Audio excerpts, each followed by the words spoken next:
So thanks everyone for joining today's developer Q&A session with myself and Josip, who is a software engineer on our developer experience team. Today we want to highlight a new experimental capability, a helper method within our Web SDK to be able to identify an area on the board that doesn't overlap with existing board items. So it's called findEmptySpace, and this is one of the first methods in what we hope to make a more formal kind of positioning library in the future to help developers more easily position items on a Miro board and work within designated spaces.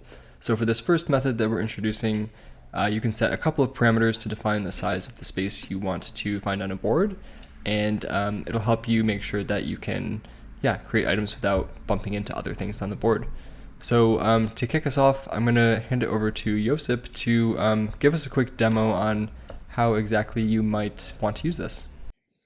Yeah, so this is the documentation page for the new method that we just added for positioning items on the board. It's called findEmptySpace, and it's available on Miro Board experimental namespace. As you can see here, it takes a couple of parameters. One is X and Y coordinates of where you want to start searching for the empty space for your item, and the size of the empty space that you want that you want to find. And it's going to return object with these properties. So it's going to send back the X and Y coordinates of the empty space that was found and your requested width and height. So you can then create new items on the board with that data. So for example, here we're creating a sticky note with some content and the position that we got from our method.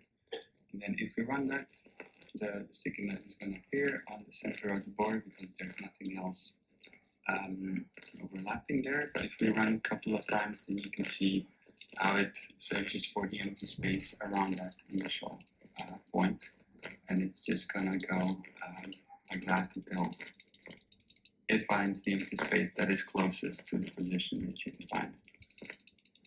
Get this nice, run a couple of times. Yeah, so this is what we currently have.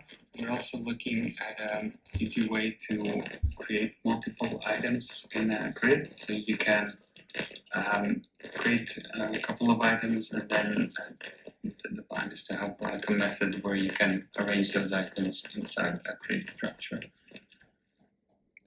So yeah, that's all for now. Awesome. Thanks, Joseph. One quick question. I'm just curious, how would you use the offset parameter? Like, what kind of use case would that be for? Oh, that's right. There's also the optional offset parameter, and it's used to set the distance from the closest item that you want to create. So let's say you want to maybe have a bit more space between the item that you're creating and the other items on the board. So that's when you use the offset parameter. Let's say 2000 here, around that.